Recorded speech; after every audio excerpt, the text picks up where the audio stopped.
Halo sahabat desa, apa kabar semuanya? Saya doakan semoga kita masih sehat-sehat selalu dan masih diberikan rezeki yang melimpah. Amin. Tak lupa saya ucapkan salam dari desa untuk yang di kota. Masih seperti biasa sahabat ya, masih seputaran kopi. Jadi hari ini kembali lagi ya, saya ingin sedikit berbagi informasi. Tapi buat sahabat-sahabat yang baru singgah di channel YouTube ini ya, sebelumnya saya mau sampaikan, saya ini bukan pakarya kopi, juga bukan ahlinya kopi sahabat ya. Kebetulan di tempat saya transmigrasi saya menanam kopi, jadi sedikit banyak saya ingin berbagi informasi seputaran kopi. Oke sahabat, jadi begini, hari ini saya ingin berbagi informasi tentang seputaran kopi. Jadi jenis kopi itu berbeda-beda sahabat ya. Ada yang untuk dataran rendah, dataran tinggi, kemudian ada yang rendah, sedang, kemudian ada yang tinggi sahabat ya. Jadi saya ingin sedikit berbagi informasi tentang seputaran kopi, karena banyak yang tanya begini sahabat ya, Bang, masa sih di tempatnya abang itu ketinggiannya sampai 1300? Nah ini bener sahabat, di tempat saya ya, di tempat saya ini ketinggian apa namanya, ketinggian tempat saya ini 1300 ya sahabat ya, 1300 Mbpl ya sahabat ya, 1300 Mbpl. Jadi yang saya tanam di tempat saya transmigrasi ini sahabat, kopi robusta sahabat ya, kopi robusta. Jadi ada beberapa tipe sahabat ya, saya bukan bilang tipe ya, apa ya, saya juga kurang paham, tapi karena banyak yang tanya, apa sih bang bedanya kopi dataran rendah dengan kopi dataran tinggi. Jadi sebelum saya sampaikan sahabat ya, di sini saya juga belum terlalu paham tentang kopi dataran rendah dengan kopi dataran tinggi. Cuma yang saya mau sampaikan ini kebetulan yang sering terjadi di tempat saya, dan saya bandingkan dengan teman-teman saya yang ada di Lampung, kemudian yang ada di daerah Jawa, di Malang, itu yang ibaratnya yang agak rendah ya, ibaratnya sekitar ketinggian 300 sampai 400, sedangkan saya di ketinggian 1300. Oke. Jadi apa ya kira-kira yang membedakan sahabat ya? Oke, ini cuma apa yang saya tahu saja sahabat ya. Baik sahabat. Ya ini. Nah, mudah-mudahan jelas sahabat ya. Jadi begini sahabat, kalau kopi di ketinggian ya sahabat ya, kopi di ketinggian 1000 ya, sepertinya 1300 itu setelah proses pembungaan seperti ini, setelah masa proses pembungaan seperti ini, kemudian ibaratnya bunganya apa, sudah jadi ya, sudah mau seperti biji merica yang lebih kecil lagi, itu biasanya kalau saya menyebutnya itu ditumbuhi dengan e, bulu kalong sahabat. Nah ini, ini ini saya sebutnya di sini bulu kalong ya sahabat ya, ini namanya bulu-bulu kalong. Itu kalau kopi di ketinggian sahabat ya, itu umumnya biasanya dia ditumbuhi bulu kalong-kalong seperti ini sahabat. Ini umumnya sahabat ya, umumnya di tempat saya seperti ini sahabat. Ini malah besar-besar. Nah ini bentar sahabat ya, kurang fokus ya sahabat ya, bentar sahabat tak kasih fokus dulu ya. Nah mudah-mudahan sudah baik. Nah ini sahabat ya, ini lihat sahabat bisa lihat sendiri ya, ditumbuhi dengan bulu-bulu kalong ini, bahkan lebat sekali sahabat ya.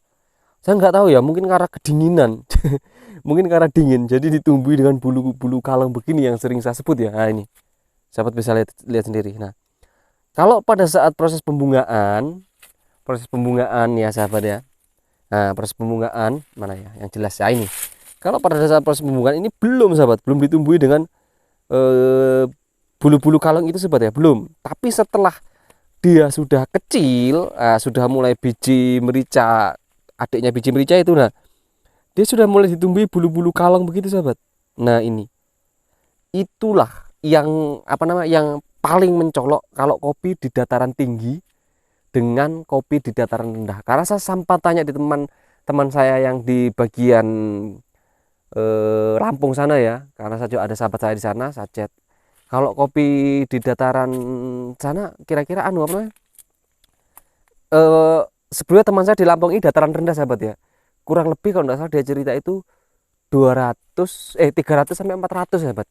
300 sampai 400 itu biasanya dia bilang ada waktu-waktu tertentu mengeluarkan bulu kalong seperti ini sahabat ya, ada bulu kalong seperti ini. Tapi untuk selama ini dia bilang jarang sahabat ya, jarang.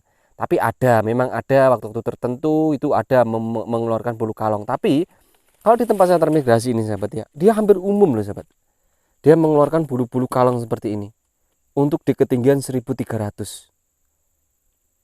Itu mungkin hal yang paling mendasar, yang paling mencolok yang saya tahu tentang kopi robusta yang saya tanam di tempat saya transmigrasi sahabat ya. Memang pada saat masih berbunga begini, itu tidak kelihatan, hampir sama ya sahabat ya. Kopi robusta mau disambung dengan entres apapun, dengan klon apapun ya sahabat ya, itu sama seperti ini. Yang membedakan pada saat sudah berbunga, kemudian menghasilkan bulu kalong atau tidak. Karena kopi ya sahabat ya, ini saya mau sampaikan nih, kopi yang disambung dengan jenis klon apapun sahabatnya, itu yang bisa menentukan bagus tidaknya itu ya bijinya itu sahabatnya. Mungkin disambung dengan klon Bagio, klon Arsat, klon Tugusari, kemudian jenis klon-klon lain lah sahabat ibaratnya. Nah itu biasanya kalau untuk tipe daunnya ya, untuk dataran rendah, dataran tinggi apa segala macam itu umumnya daunnya itu menipu. Kenapa saya bilang menipu? Kita tidak bisa menentukan sahabat ya. Daunnya seperti ini, mungkin pada saat dia lagi sakit daunnya seperti ini, daunnya seperti ini. Yang menentukan itu klon itu biasanya biji sahabat. Dari jenis bijinya itu baru bisa dilihat, dengan tipe daunnya juga bisa sebenarnya. Tapi biasanya identik itu dengan bijinya. Begitu juga di tempat saya ini sahabat. Pada saat berbunga seperti ini belum bisa ditahu ini untuk dataran rendah atau dataran tinggi. Tapi setelah habis berbunga, nah setelah saya perhatikan kok banyak yang mengeluarkan mengeluarkan bulu kalongnya sahabat ya, namanya bulu-bulu kalong. Karena saya juga cari informasi ya, sumber-sumber informasi itu katanya wah itu bulu kalong mas, bulu kalong mas. Nah ini kasih lihat ya, nah ini bulu-bulu kalong. Nah ini buahnya banyak sekali bulu kalongnya. Buahnya lebat ini sahabat ini. Satu dombel bisa sampai 40-an ini sahabat. Lebat sekali ini bunganya ini. Nah jadi begitu sahabat ya. Jadi kalau mungkin di tempat-tempat lain, sahabat-sahabat saya di tempat lain punya gambaran atau punya pandangan yang berbeda tentang kopi robusta di dataran rendah, di dataran tinggi. Jadi sahabat bisa bisa komen ya, bisa komen supaya saya juga tambah wawasan, teman-teman yang sahabat-sahabat yang di luar sana juga tambah wawasan, kita bisa berbagi, kita bisa sharing tentang seputaran kopi robusta ini sahabat ya. Karena jujur saja sahabat ya, saya juga perlu belajar banyak sahabat. Saya perlu belajar banyak tentang perawatan kopi ya sahabat ya, pemerawatan kopi, pemeliharaan kopi ya. Saya perlu belajar banyak karena saya juga bukan ahlinya ya, jadi saya ingin belajar. Nah ini sahabat nih, nah ini habis berbunga, tapi sahabat bisa lihat sendiri ya, sudah ditumbuhi dengan bulu-bulu kalong. Nah ini kalau di tempat saya dengan identik dengan dataran tinggi ya, saya kurang tahu untuk sahabat-sahabat yang di luar sana itu sama atau tidak pandangannya dengan saya sahabat ya, bisa komen sahabat ya. Tapi untuk masalah ketinggian atau apa, saya juga pernah membaca sahabat ya, katanya kopi robusta itu sebenarnya tidak bagus di ketinggian sahabat ya. Maksudnya kurang bagus lah ibaratnya sahabat ya. Untuk di ketinggian dia itu bagusnya antara 200 sampai 500 600 lah kalau tidak salah ya, dari permukaan laut. Nah sedangkan saya ini 1300 sahabat, bukan main dinginnya sahabat di tempat saya transmigrasi. Jadi ya begitulah sahabat, nih sahabat bisa lihat sendiri. Ini habis berbunga sahabat ya, habis berbunga, kemudian mudah-mudahan jadi sahabat ya. Karena pada saat pembungaan ini benar-benar panas sekali, maksudnya kemarau sahabat, hujan aja nggak turun. Jadi mudah-mudahan sih yang saya harapkan bunganya jadi ya sahabat ya. Karena biar bagaimanapun seperti video-video yang sudah saya sampaikan, dalam proses pembungaan itu membutuhkan air hujan, kemudian membutuhkan cahaya sinar matahari juga. Jadi harus berimbang sahabat. Nah ini mudah-mudahan jadi sahabat ya. Itu sudah kelihatan seperti biji-bijian sahabat. Biji-biji apa? Biji merica. Nah ini seperti biji merica sahabat bisa lihat ya. seperti biji merica. Mudah-mudahan jadi sahabat ya, supaya hasilnya untuk untuk tahun depan melimpah.